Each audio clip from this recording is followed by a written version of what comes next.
Assalamualaikum warahmatullahi wabarakatuh. Perkenalkan, nama saya Siti Mayangsari dengan NIM 70 20 12 30 22.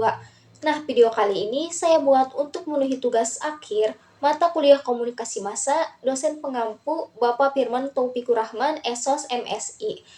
Nah, di sini saya akan menjelaskan tentang salah satu materi yang sudah saya pelajari, yaitu tentang pers dalam pusaran politisasi informasi sebagai alat propaganda atau kontrol sosial.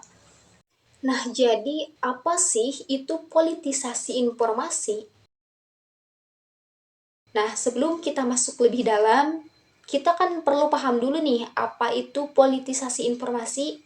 Jadi teman-teman, ini tuh terjadi saat informasi tidak lagi disampaikan secara netral, tapi dimanipulasi untuk tujuan politik. Misalnya kan berita yang sengaja menyudutkan lawan politik atau informasi yang dibentuk agar publik melihat satu tokoh secara berlebihan, baik ataupun buruknya. Ada pers sebagai alat propaganda ya, yang dimanakan ketika media jatuh dalam permainan politik, mereka bisa berubah menjadi alat propaganda. Artinya, bukan lagi menyampaikan fakta, tapi membentuk persepsi sesuai kepentingan pihak tertentu. Nah, kita kan bisa lihat ya, di banyak negara nih, termasuk Indonesia, terutama kan saat masa kampanye ataupun pemilu, yang dimana headline itu dibuat bombastis ya, narasi dibelokkan, dan juga kadang fakta itu dikaburkan oleh pihak tertentu. Lalu ada pers sebagai alat kontrol sosial nih, yang dimana kan pers juga bisa menjadi alat kontrol sosial yang sangat kuat.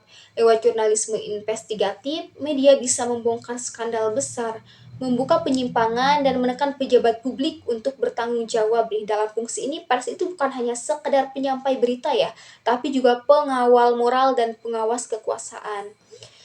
Selanjutnya itu ada dilema ya, jadi netralitas dengan kepentingan nih.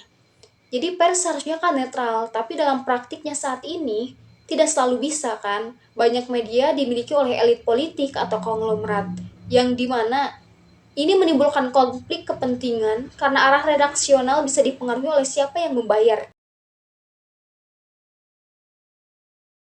Studi kasusnya itu, kita bisa lihat dua contoh. Yang pertama itu saat pandemi COVID-19, yang dimana kan ada negara yang sangat membatasi informasi, bahkan menyensor media demi menjaga stabilitas. Tapi ini membuat publik jadi kurang siap menghadapi realitas. Kedua, kebalikannya, Panama Papers kan, itu hasil kerjasama media dari banyak negara yang membongkar skandal keuangan kelas atas. Di sini pers itu betul-betul menjalankan peran kontrol sosial.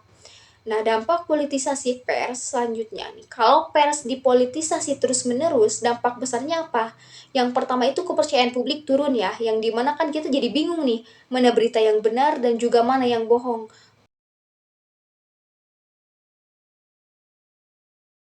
Polarisasi masyarakat makin parah, dan yang paling berbahaya itu demokrasi bisa terganggu karena informasi tidak lagi objektif. Selanjutnya kan Selanjutnya, solusi dan juga rekomendasi. Jadi apa nih yang bisa kita lakukan? Yang pertama itu tingkatkan literasi media ya. Kita harus belajar membedakan nih mana berita fakta dan juga opini.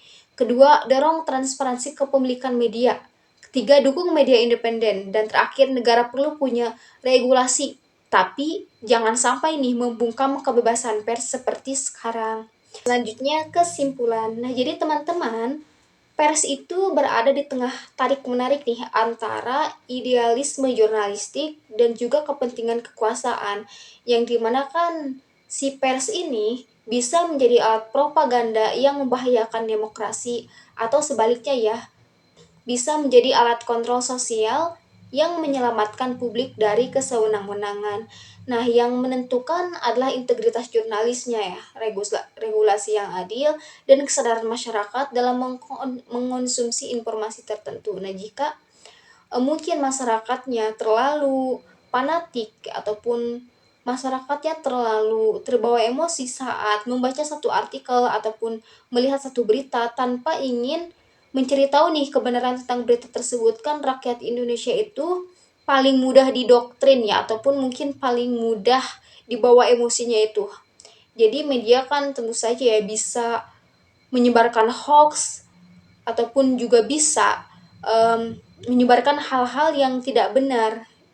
Mungkin hanya itu saja yang dapat saya sampaikan. Kurang lebihnya mohon maaf. Terima kasih sudah menonton. Wassalamualaikum warahmatullahi wabarakatuh. Audio Jungle.